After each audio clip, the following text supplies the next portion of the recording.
Nanindigan sa Executive Secretary Lucas Bersamin na hindi pa rin makikipagtulungan ng Pilipinas sa International Criminal Court o ICC.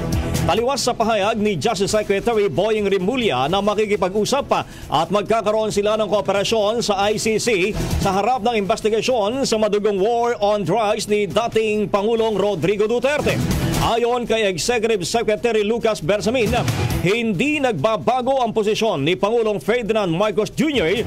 na wala ng jurisdiksyon ang ICC sa bansa dahil epektibo na ang pagkalisito sa Rome Statute.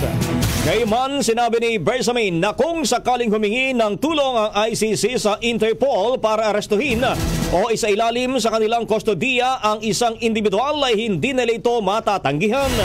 Ito ay bahagi ng pakikipagkaibigan ng Pilipinas dahil nakikinabang rin daw tayo sa Interpol pagdating sa ibang mga kaso. Ang bahaging ito ay hatid sa atin ng DriveMax Herbal Capsule. Lalaking angat, tumatagal.